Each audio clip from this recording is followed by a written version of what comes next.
Alright, I'm in the Outback. Well, actually, this is not the Outback. This is near Ocean View Winery in Queensland, Australia.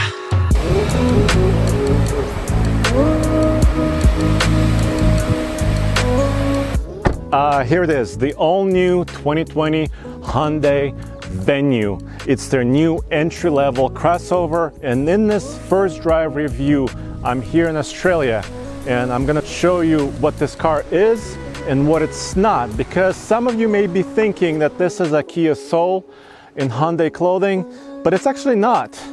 Let me explain. Okay, so if it's not a Kia Soul, then what is it?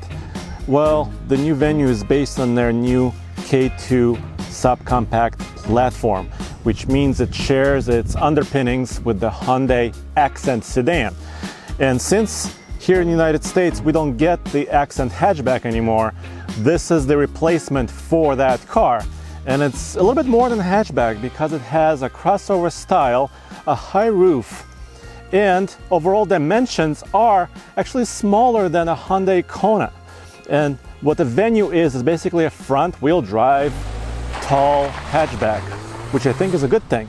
And take a look at the styling because it's very unique, and it actually shows off some of the unique features and makes it stand out. For example, over the wheel flares here, there's a little color accent that you can get either in body color or in an accent color. Since this is a two-tone car, you get a little accent, and it makes the car stand out. It's not like any other Hyundai, and it's not like any other hatchback on the road. Hyundai says that the front was meant to make the car look a little bit bigger than what it actually is. And it is a small car. The wheelbase is 99 inches long. Overall, it's about 5 inches shorter than a Hyundai Kona. It's about an inch, a little bit more than an inch narrower than a Kona, but it's actually taller than the Kona by about 0.6 inches. Let me show you under the hood. Let's see what powers this beast. This is a 1.6 liter four-cylinder, naturally aspirated. It's a dual overhead cam, 16 valve, and the power rating is on par with some of its competitors like Nissan Kicks and Toyota CHR. This particular engine in the Hyundai produces 122 horsepower and 113 pound-feet of torque. But you have to rev this engine pretty high to get that power.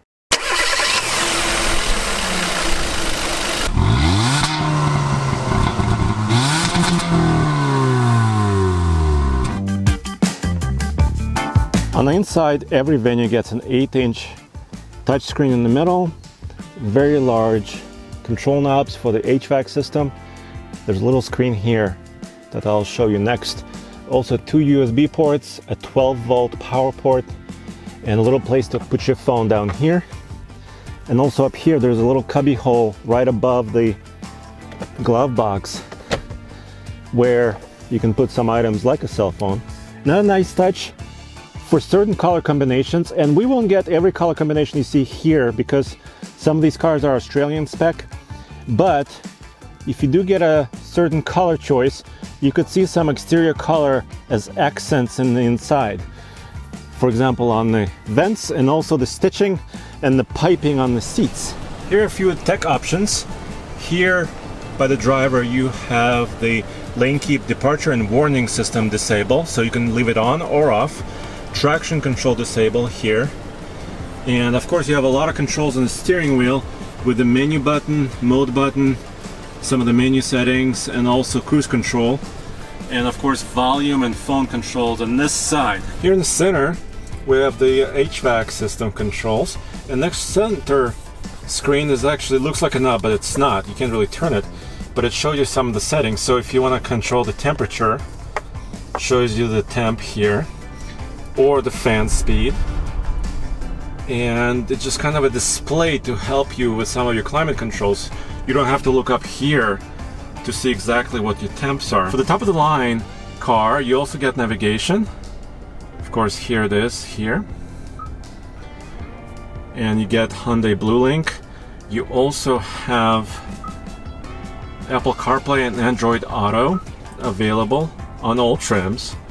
You can see them over here. Here's a drive and traction mode selector, so you can push this knob down for either selecting the traction modes or the drive modes. The drive modes are Eco, well, it starts at normal, then the Eco for fuel efficiency and sport, and controls the transmission mapping and throttle response. Then you push that knob again, and then you can go to snow, mud, or sand for different traction modes. And today I just tried sand because I was on a dirt road. This is weird, guys. Steering wheel is on the right, the shifter is on the left, the window controls are reversed, the blinker control is reversed. Very interesting, but mind you, this is front wheel drive only car. If you do need all-wheel drive, you could actually go for the Hyundai Kona that's available with that. And the Australian spec car you see here is actually a little bit different than the US spec version we will get. We still get the same body style. Obviously the steering wheel will be on the left. But the other change is actually the shock absorbers, which are tuned more for summer tires, because Australian cars basically come standard with summer only tires, not all terrains. And for US, the car will be wearing all seasons, so the shock tuning and suspension tuning will be a little different. But here on a little dirt road, and we're doing some light off-roading, I mean this is obviously nothing serious because the Venue has 6.7 inches of ground clearance, which is about the same as the Kona, so it's not a lot of ground clearance. And in the US, the car will get one engine choice. It's going to be the 1.6 liter naturally aspirated dual overhead cam 16 valve engine, 121 horsepower, 113 pound-feet of torque, and a 6-speed manual will be available. I think it's because Hyundai wants to make this a value player, although pricing is not available yet. But when the car goes on sale at the very end of 2019 in the US, it should be, well, it will be the smallest crossover they have, and it should also be the most affordable crossover in their lineup. The Venue was designed to be pretty slick on the highway with fairly good drag coefficient and a few functional details like these air inlets on the side, which actually direct wind over by the tire here, producing kind of an air curtain and making the car a little bit more stable at high speed. There are also vortex generators here, for example, by the side mirror, which also is supposed to make the car a little bit more stable, a little bit more slippery through the wind. And a combined rating for the Venue for efficiency is 32 miles per gallon. We don't have the full EPA ratings yet, so we don't know exactly what the city and highway numbers are, but the 32 mpg, it's very competitive. That's better than a Ford EcoSport. It's also better than a Honda HR-V, but it doesn't quite beat the Nissan Kicks.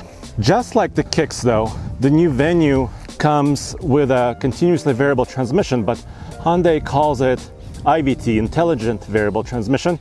They also have a new term for it, which is Stream Smart. That's what they call their new engines and transmission choices.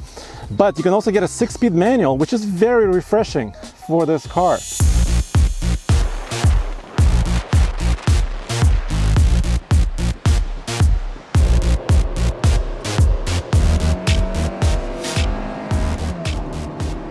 Not a lot of acceleration.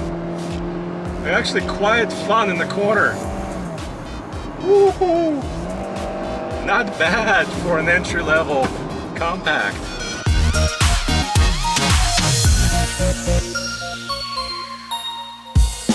Obviously it's a very subcompact, small entry-level car, and the rear seat kind of shows some of those savings because it doesn't have a center armrest, although this is still a 60-40 split. There are no cup holders in the center, and there are no vents or USB ports right here in the center console. So you kind of have to rely on what's going on up front. Although the seats do have little pockets in the back, driver's side and passenger side, and there are cup holders in the doors. So there's one on each door. Legroom, it's at about 34 inches. I am 6'5", and I just barely kind of fit behind myself. Although I do have generous headroom. After all, this is a kind of a tall looking crossover. The Venue badge is actually written in this white lettering, which is really looks premium and kind of high quality. But when you pop the hatch, what you have here is my backpack. Oops, let me clean it up. Sorry, apologize about that. But what you do really have here is 18.7 cubic feet of total cargo volume behind the second row seat, and a very unique storage place for this top cargo shelf. You can leave it like this, or with just one motion you can kind of slide it back. You can also bring up the floor from this lower position up into the upper position here, and of course you can fold the seats, and when you do, you uncover about 34 cubic feet of total cargo volume, which is actually not class leading, although competition said it's kind of challenging because some of the cars like the Kicks from Nissan actually has a little bit longer body and hence more cargo space. But still, 34 cubic feet is a lot.